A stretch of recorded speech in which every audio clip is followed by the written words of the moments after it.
ماه‌ها تلاش دیپلماتیک آمریکایی‌ها در نهایت این 5 عضو دائم شورای امنیت را برای تشدید تحریم‌های جدید علیه ایران متحد کرد و شکایت، مخالفت و حتی تأخیر برزیل و ترکیه برای حضور در جلسه شورای امنیت هم نتوانست مانع تصویب 4مین قطعنامه این شورا علیه ایران شود. نماینده آمریکا در سازمان ملل راضی از این پیروزی دیپلماتیک تصویب این تحریم‌ها را نتیجه عملکرد تهران دانست. Violations are being punished and the measures in this resolution are binding. This is not a modest incremental resolution. With the passage today of 1929, the Iran sanctions regime now becomes the strongest, most comprehensive sanctions regime in the world today.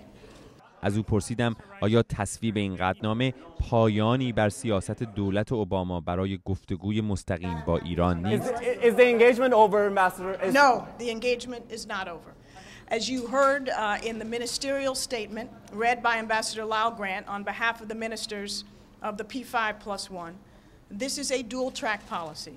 Engagement and diplomacy remain very much on the table. The purpose of this resolution was not to punish the people of Iran. It was, in fact, to change the calculation of the leadership in Iran, constrain their ability to pursue their nuclear and proliferation activities, and persuade them of the wisdom of coming to the negotiating table in earnest. این نخستین قطعنامه است که در دوران ریاست جمهوری باراک اوباما علیه ایران تصویب می شود. او با لحنی متفاوت از ماه‌های نخست ریاست جمهوریش گفت این پیامی است شفاف برای مقامات ایران.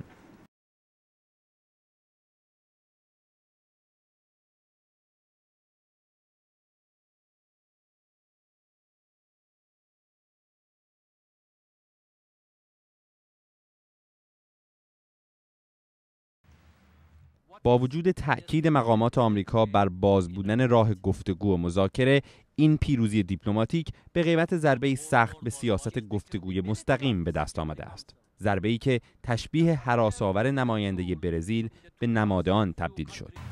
Past experiences in the UN, notably the case of Iraq, show that the spiral of sanctions, threats and isolation can result in tragic consequences. ولی نه آن تحریم و نه این تشبیه هیچ کدام در تأکید نماینده ایران در سازمان ملل بر ادامه سیاست‌های هسته‌ای کشورش خللی وارد نکرد.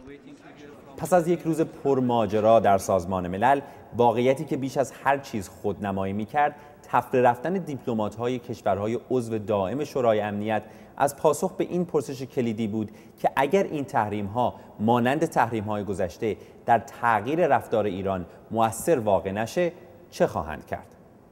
بهمن کلباسی، BBC نیویورک.